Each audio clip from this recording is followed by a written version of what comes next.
Bueno, aquí estoy nuevamente. Como se dieron cuenta, la transmisión no salió como se esperaba, muy cortada. Voy a tratar de hacer como un pequeño resumen del mensaje que dimos, simplemente porque pues no me gusta dejar ese mensaje así como feo, como a medias. No sé si vaya a salir igual, mejor o peor, no sé. Bueno, pero haré lo que pueda y que el Señor me dirija. Vamos a darle gracias al Señor. Padre, te damos toda la gloria, la honra, Señor. Invoco una vez más tu nombre en este lugar. Te pido, Señor, que tú nos dirijas en este momento, que hable, Señor, al corazón de tu pueblo, Señor. Que esa semilla, Señor, quede sembrada en el corazón y que dé el fruto que tú esperas, Señor. Yo bendigo a todos los que se han unido, Señor, en esta noche a darte la gloria, la honra y a buscar de ti. En el nombre poderoso de Jesús. Amén y amén. Estábamos leyendo Ageo 1:6. Ageo 1:6. Sembráis mucho y recogéis poco. Coméis y no os saciáis. Bebéis y no quedáis satisfechos. Os vestís y no os calentáis.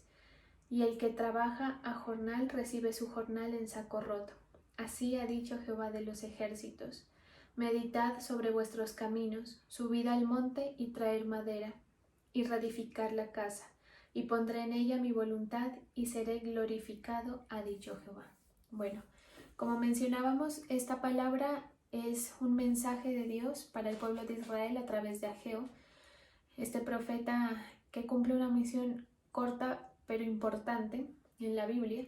Sí, este mensaje es un mensaje muy práctico, muy para la vida práctica de fe, y es muy sencillo de entender.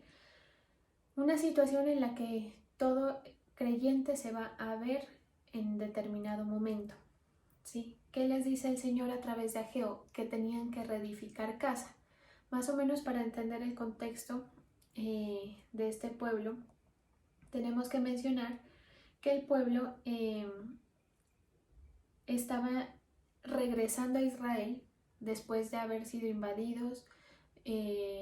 Años atrás también había sucedido lo del exilio, cuando Israel se divide en Judá y Jerusalén.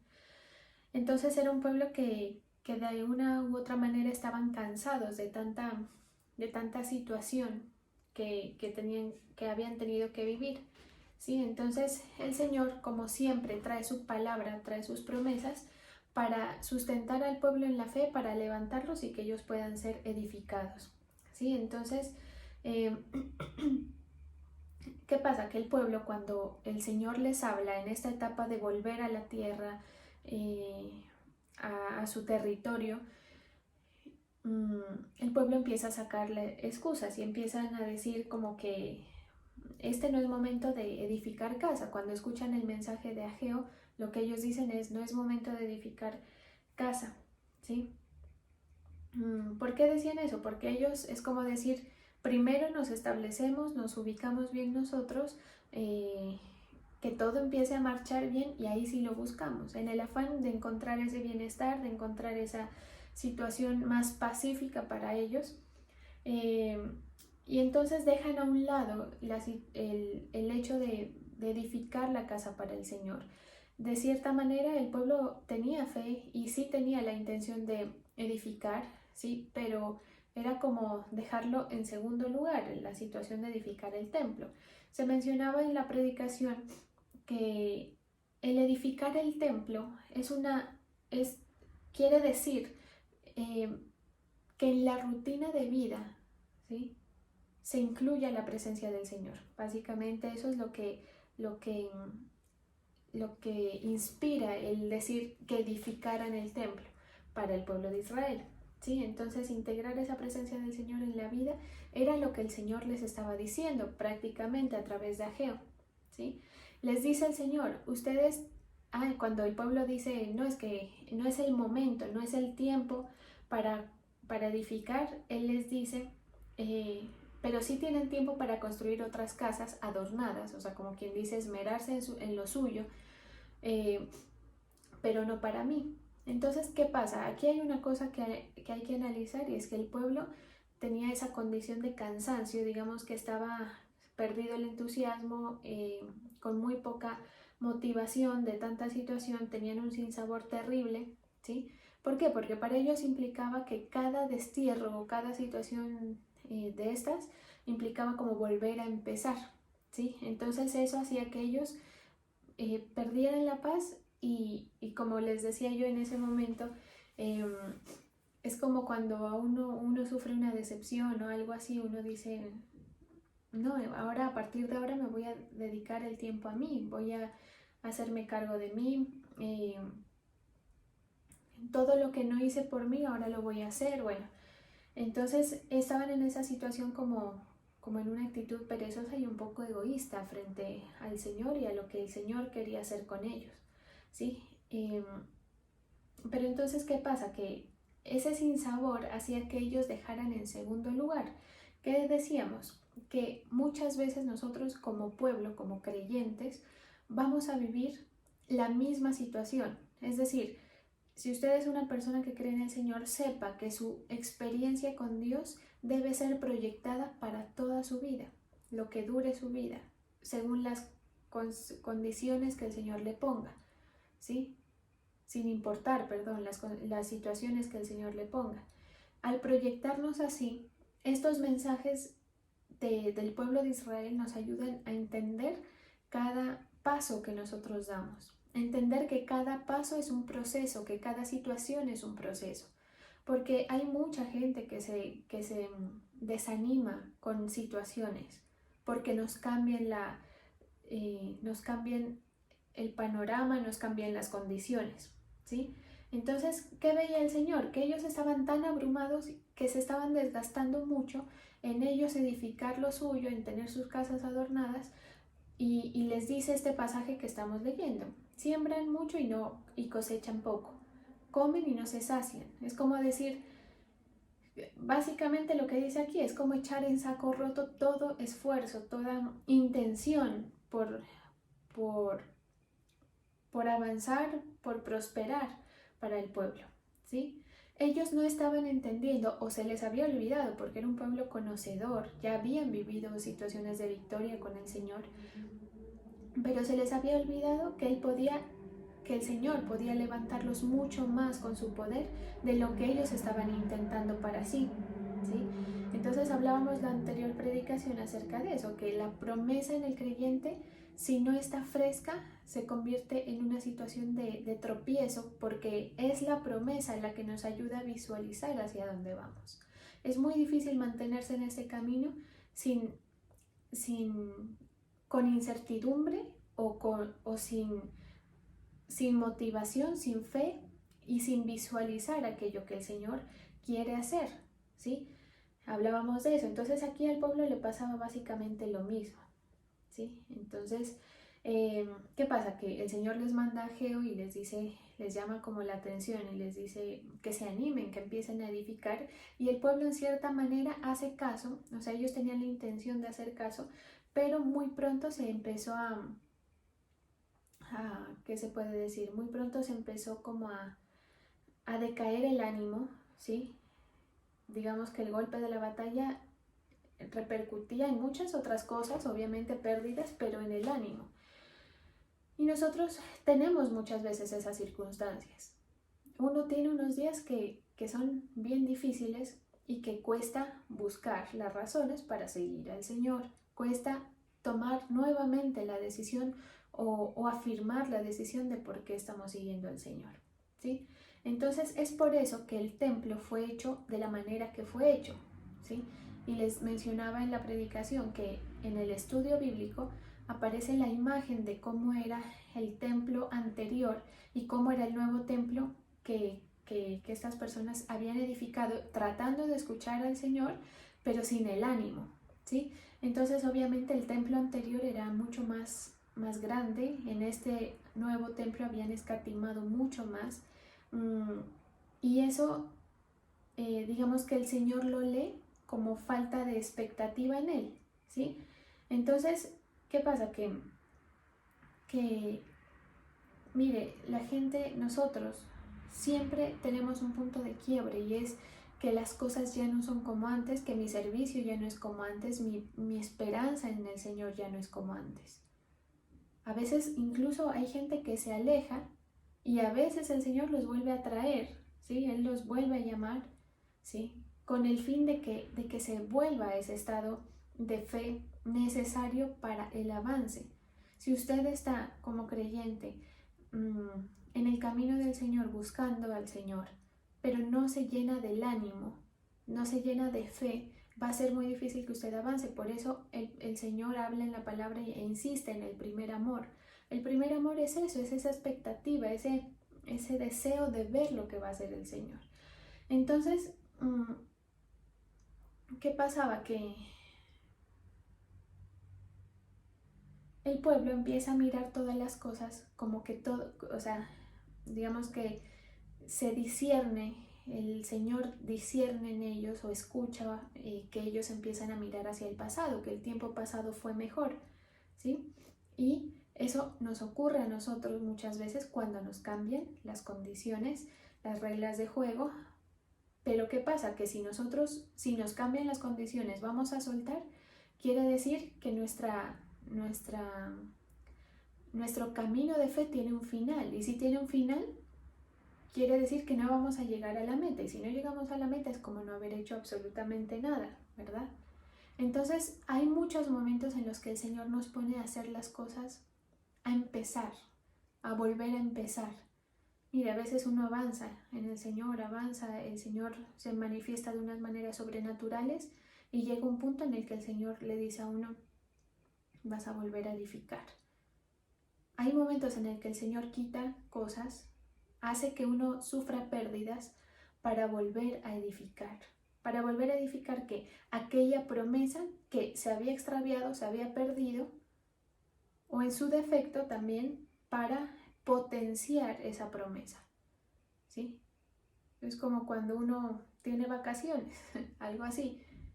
Se va uno a las vacaciones y regresa como recargado, ¿sí? Por eso es tan necesario. El Señor hace lo mismo con nosotros. O a veces hace el Señor que uno sufra situaciones que hace que uno valore otras.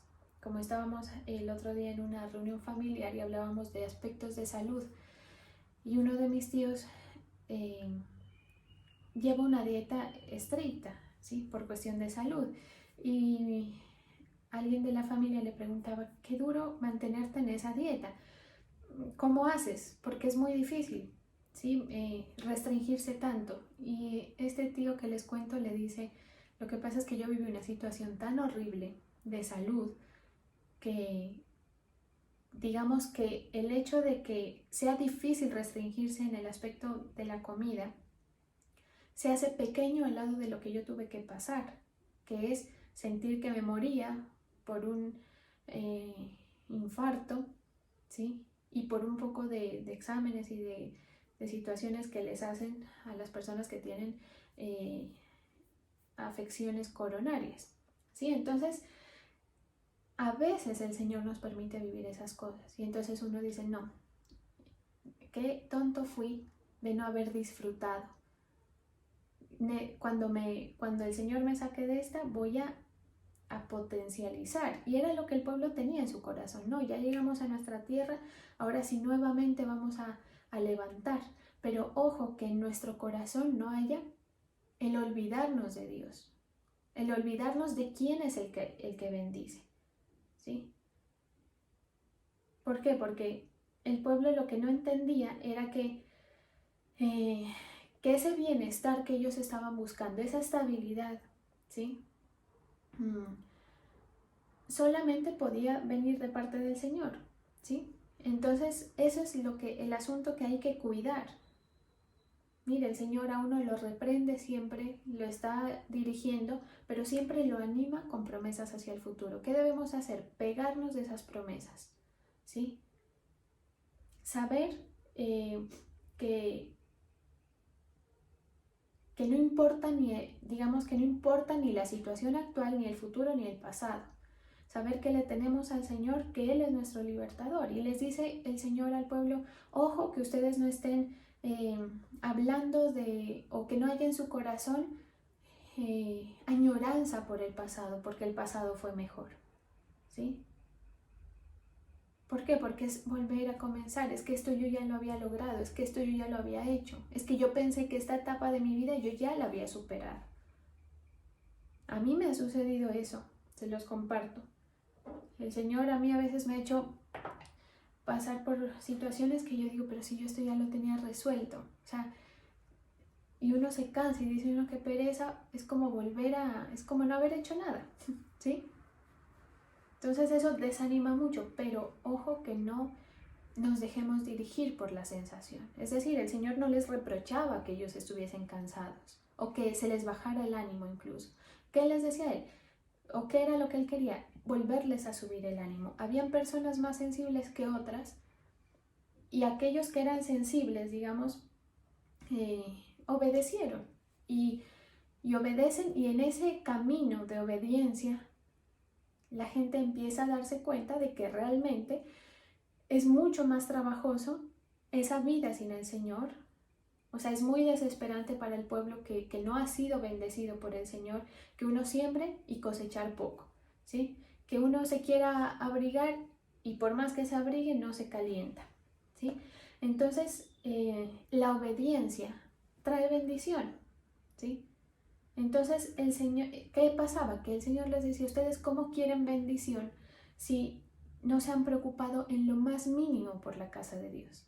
En pocas palabras, no se preocupan por mí, no se preocupan porque sea yo el que les dirija, sino que solamente están con el deseo, con esa expectativa, con esa visualización, esa idealización, ¿sí?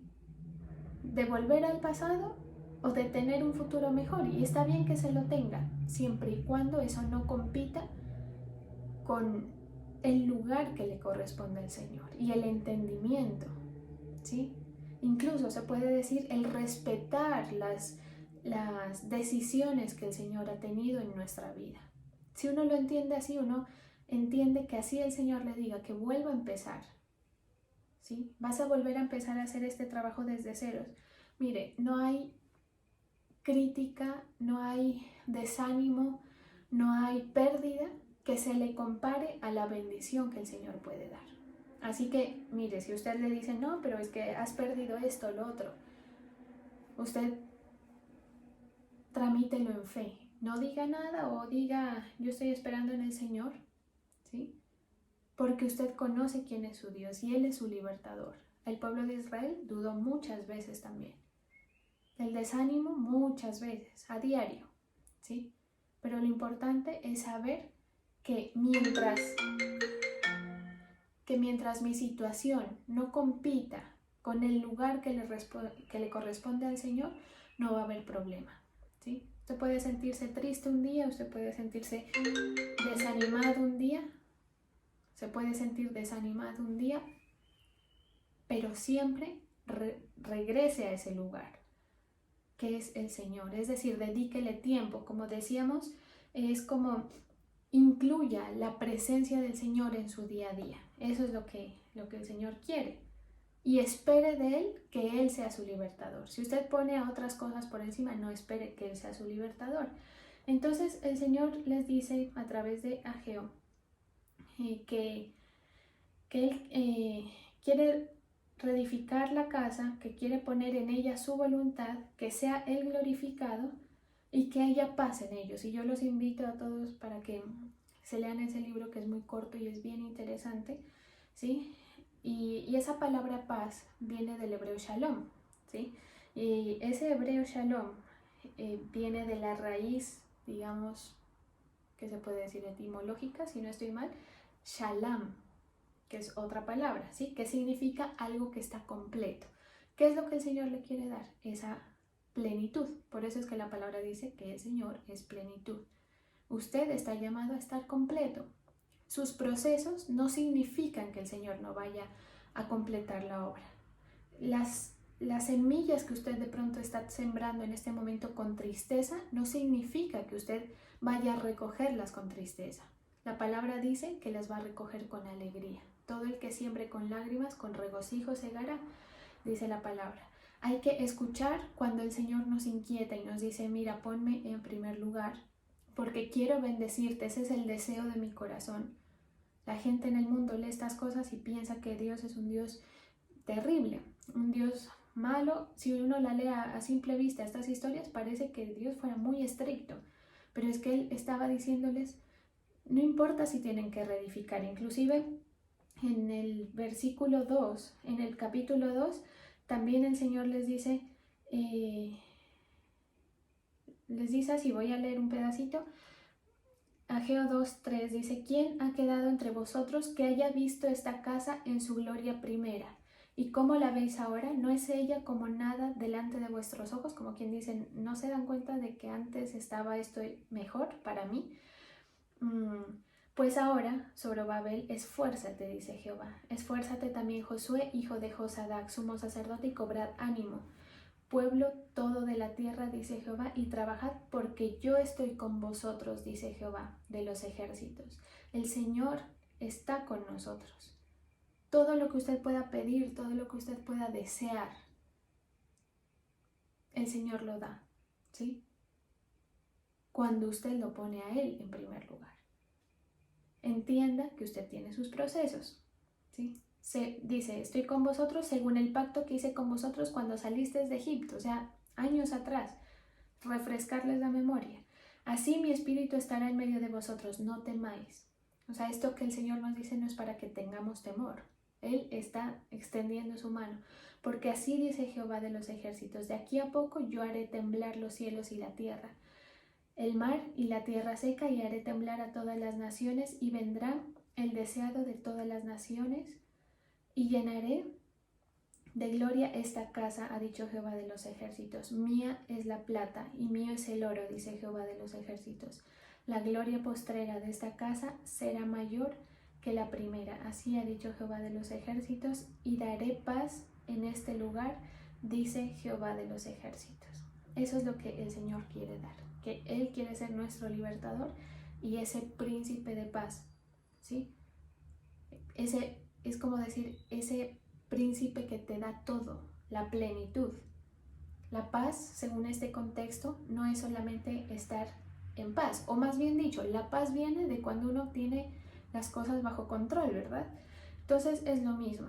Esta fue la palabra, había un pasaje que leímos, que es en Eclesiastés 7:10, que dice, que habla de pensar en el tiempo pasado. Nunca digas cuál es la causa de que los tiempos pasados fueran mejores que estos, porque nunca de esto preguntarás con sabiduría. Es como decir, esas quejas no demuestran nada de sabiduría. Buena es la ciencia, con herencia y provechosa para los que ven el sol, ¿sí? Es como decir, en esta vida es bueno ser sabio, ¿sí? Es bueno ser sabio y rico, ¿sí? Y ambas dan cierta protección, pero es mejor la sabiduría porque protege mucho más que las otras dos cosas, y te permite llegar a viejo, dice la palabra, porque escudo es la ciencia y escudo es el dinero, más la sabiduría excede. Es como decir que usted va más lejos, ¿sí? Luego dice, en que da vida a sus excede en que da vida a sus poseedores. Mira la obra de Dios. ¿Quién podrá enderezar lo que torció? Cuando usted se pregunte, y yo también, porque lo he hecho muchas veces, Señor, ¿por qué permites esta situación en mi vida? O más bien, ¿o por qué me pasa esto a mí? Usted diga, es el Señor el que me lo está permitiendo. Y si Él me lo está permitiendo, es por algo, ¿sí? Porque aquí, como dice la palabra, y verás que nadie puede enderezar lo que Él ha torcido. A veces el Señor tuerce ciertas cosas para traer otras, para enderezar otras, ¿sí? Entonces, ante su dificultad, no hay que extrañarse, ni quejarse, ni verla como una gran pérdida y como la desgracia de su vida, porque por algo el Señor lo ha hecho. Mire lo que dice. Por eso, cuando vengan los tiempos buenos, disfrútalos. Pero cuando lleguen los tiempos malos, ponte a pensar que todo viene de Dios y que nunca sabemos lo que nos espera, ¿sí? Dice, en el día del bien goza del bien, y en el día de la adversidad considera. Dios hizo tanto lo uno como lo otro. Así es como hay que atravesar nuestros procesos, situaciones, y saber que en Él tenemos la victoria, pero póngale el primer lugar al Señor, edifique su casa para Él.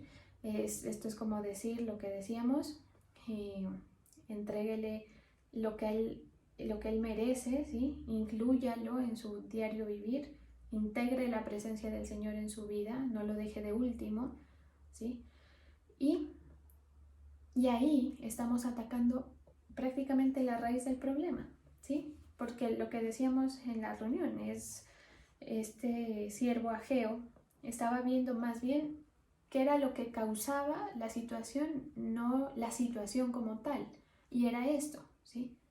Faltaba que el pueblo pusiera más fe y más entusiasmo en lo del Señor para que Él les organizara todas las demás cosas. ¿Que el Señor estaba desagradado? Ni tanto, en cierta medida hasta entendía la situación, pero Él tenía que enderezar a su pueblo, ¿sí? Seamos sensibles a eso y saber que hay mucho que el Señor va a hacer con nosotros, mucho más de lo que nosotros nos podemos dar a nosotros mismos. Vamos a darle las gracias al Señor. Padre, yo bendigo a tu pueblo, Señor, ahí donde cada uno está. Declaro tu gracia, declaro que este conocimiento de tu palabra da el fruto que tú esperas, Señor. Bendigo a tus hijos en el nombre del Padre, del Hijo y del Espíritu Santo. Amén y amén.